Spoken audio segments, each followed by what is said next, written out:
कैसे हैं आप सब। आज हम बात करेंगे हीट इंजन, हीट पंप और रेफ्रिजरेटर साइकिल का सीओपी के बारे में। तो इसे जानने से पहले हम देखते हैं केल्विन्स प्लांक स्टेटमेंट क्या, यानी थर्मोडायनेमिक्स का सेकेंड लॉ है। सेकेंड लॉ यानी Kelvin Planck constant. Planck statement क्या है? ये कहता है केल्विन प्लांक स्टेटमेंट कि it is impossible to develop. क्या डेवलप करना आसान नहीं है? डिवाइस ऑपरेटिंग, पहले लिख लें। It is impossible to develop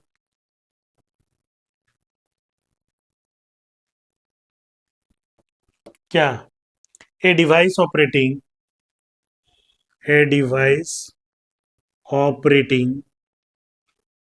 in a cycle,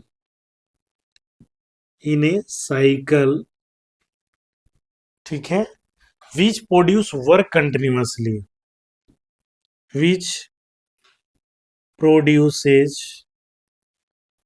work continuously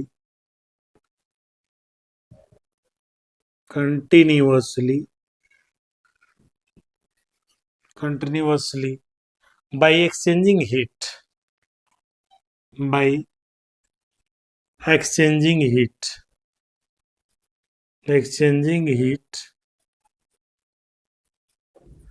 with a single reservoir।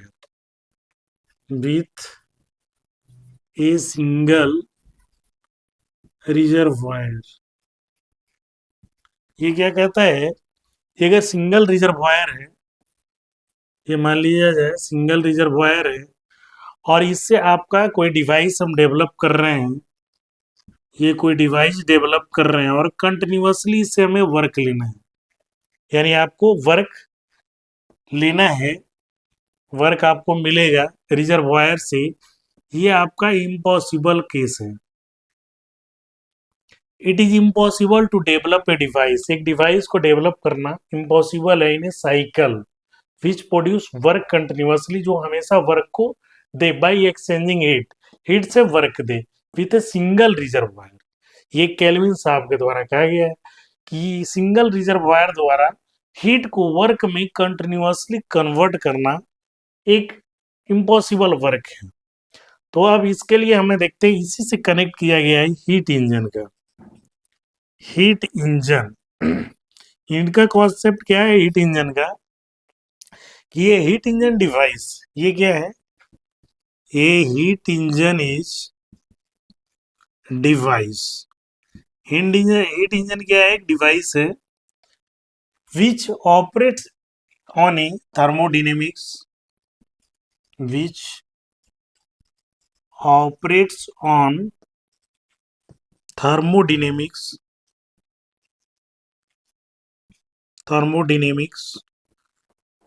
cycle and convert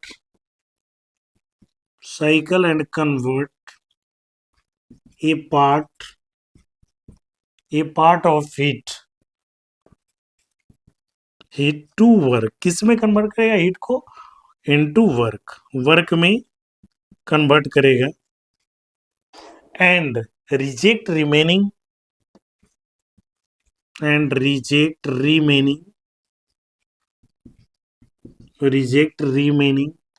क्या?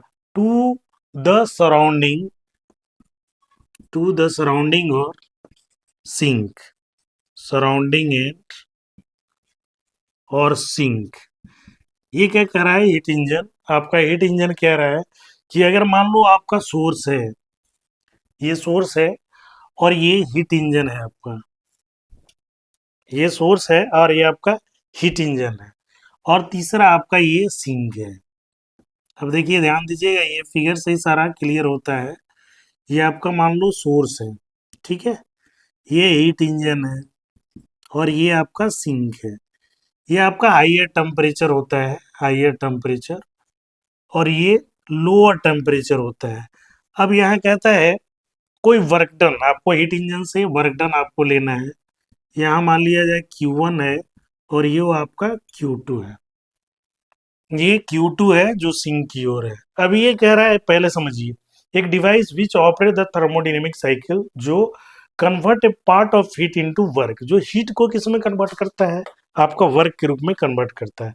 Reject remaining to the surrounding और सिंक, और रिमेनिंग कुछ जो देखिए यहाँ से हीट को लिया है, कुछ वर्क में कन्वर्ट किया और बाकी को सराउंडिंग, इसको सराउंडिंग कह ले या सिंक में ये आपको सेंड कर देता है, भेज देता है। तो ये देखिए, ये सोर्स है, हाई टेम्परेचर है, ये मान लिया हमने T1 है और ये हमारा T2 है। तो यहाँ से सोर्स से हीट जो गया, हीट इंजन में गया, हीट इंजन लेकर के इसको वर्क में कन्वर्ट कर दिया, बाकी जो रिमेनिंग आपका हीट बचा उसको सिंक में भेज दिया। तो इसका इफिशियंसी हम कैसे फाइंड आउट करेंगे? इफिशियंसी इजकल टू होता है क्या, आउटपुट अपॉन इनपुट। ये आपको पहले से मालूम है, आउटपुट अपॉन इनपुट। ठीक है, आउटपुट यहाँ क्या है हमारा, वर्क डन, और इनपुट हमारा क्या है, इनपुट हमारा क्या है, Q1। हमने इनपुट यहाँ क्या दिया है, Q1 दिया है, आउटपुट हमारा ये क्या मिला है, वर्क मिला है। ठीक है, अब देखिए इसको हम कैसे निकालेंगे, ये हमारा इफिशियंसी क्या है।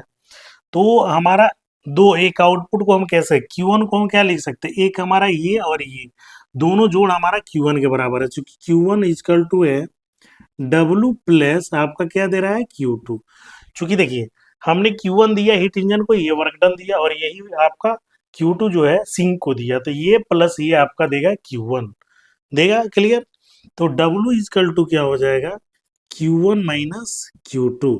यही W को हम यहाँ पुट कर देंगे, यानी इटा इजकल टू क्या होगा, Q1 माइनस Q2 अपॉन क्या हो जाएगा, Q1।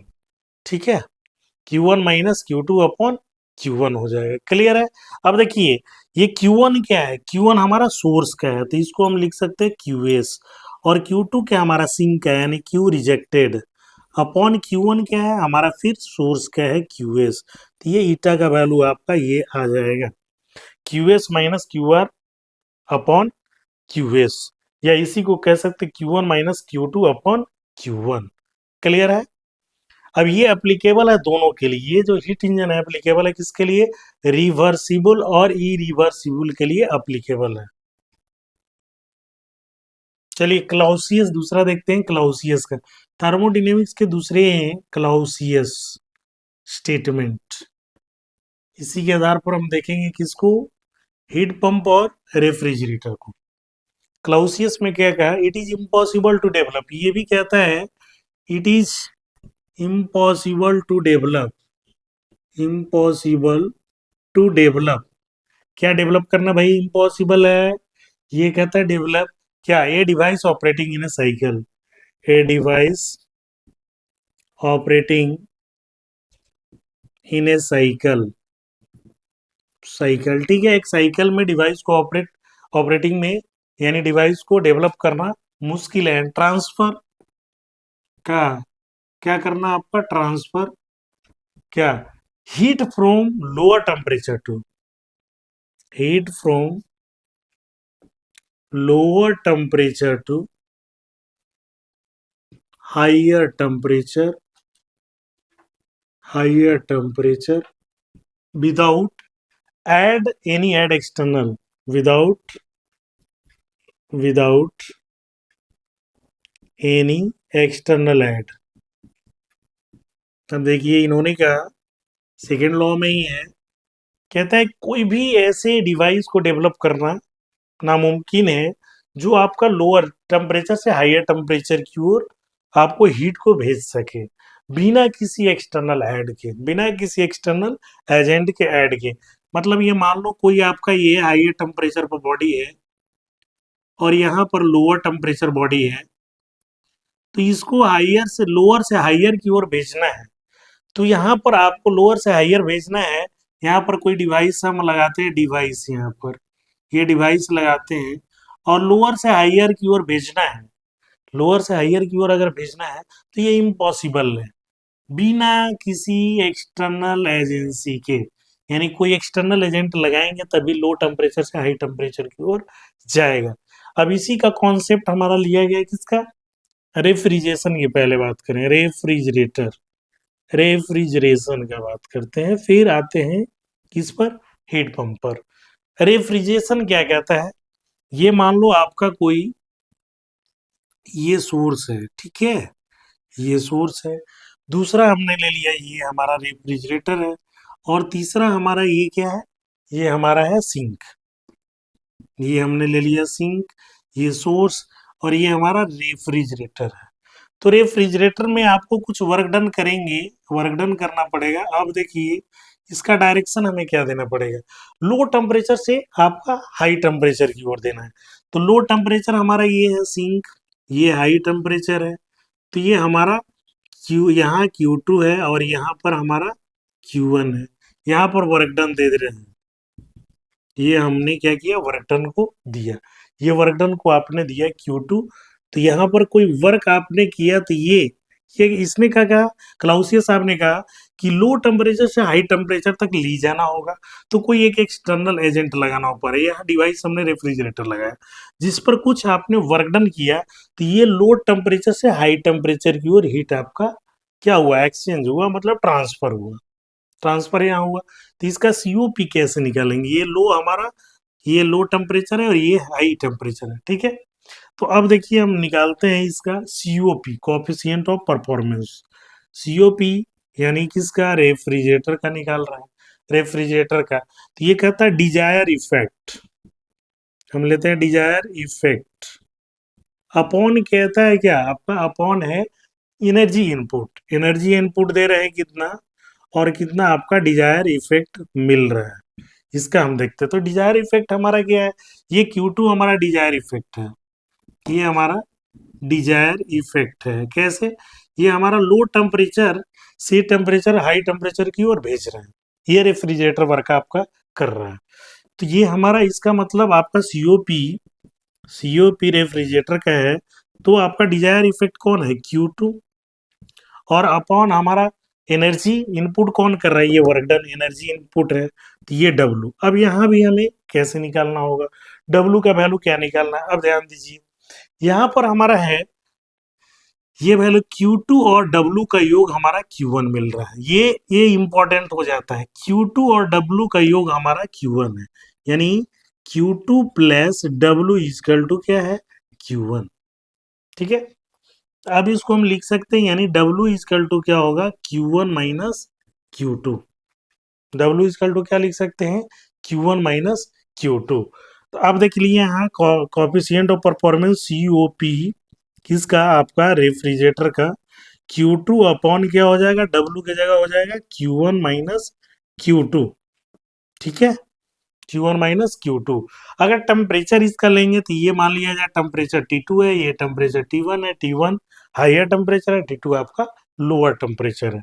तो ये COP आपका टेम्परेचर के टर्म में लिखेंगे कोएफिशिएंट ऑफ परफॉर्मेंस का, तो क्या हो जाएगा? T2 upon T1 minus T2। ये भी हमारा COP निकलेगा किसका? इन टर्म्स ऑफ टेम्परेचर, किसका? रेफ्रिजरेशन का। आइए नेक्स्ट हम रेफ्रिजरेटर की तरह दूसरा देखते हैं, हीट पंप का। ये कहता है हीट पंप। ये भी हीट पंप काम करता है थर्मोडायनेमिक सेकेंड लॉ पर। ये भी टेम्परेचर को लो टेम्परेचर से हाई टेम्परेचर की ओर भेजता है with the help of heat pump. तब हीट पंप के लिए हम देखते हैं, ये कहता है heat pump maintain higher temperature compare to surrounding. Heat pump maintain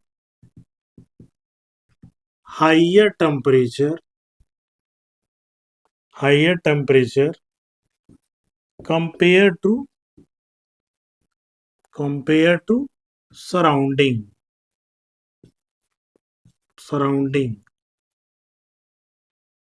surrounding से ये हाइयर टेम्परेचर को मेंटेन करता है। कैसे? आप देखिए, यहाँ पर मान लीजिए आपका रूम है, ठीक है, और ये आपका सराउंडिंग है।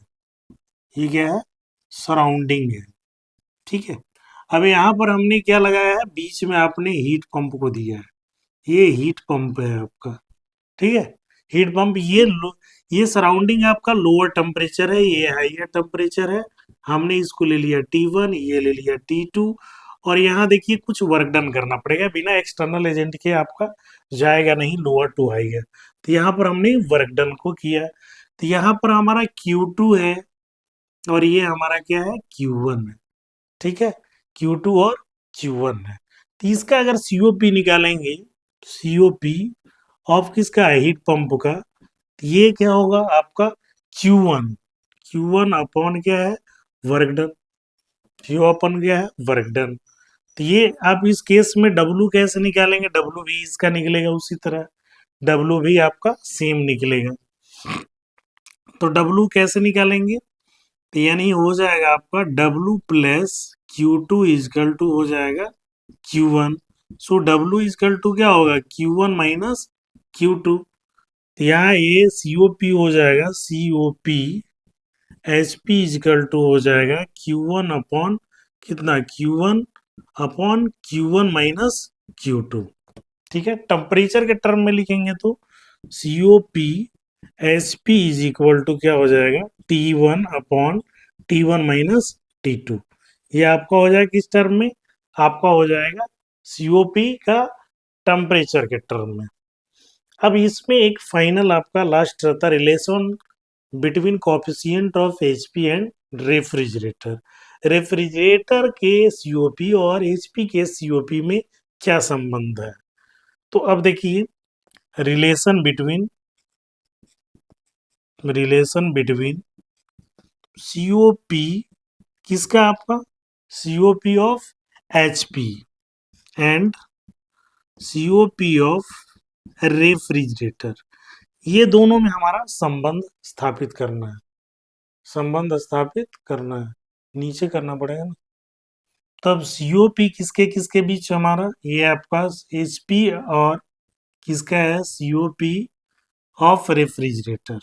ठीक है, ये दोनों में संबंध हमें निकालना है। तो COP ऑफ HP का अभी हमने निकाला, COP ऑफ HP का फॉर्मूला क्या है, मतलब हीट पंप का क्या है, Q1 अपॉन कितना आया, Q1 माइनस Q2। ये फर्स्ट। सेकेंड हम देखते हैं COP of refrigerator, COP of refrigerator का कितना आया, Q2 अपॉन कितना आया था, Q1 माइनस Q2। ये सेकेंड हो गया आपका।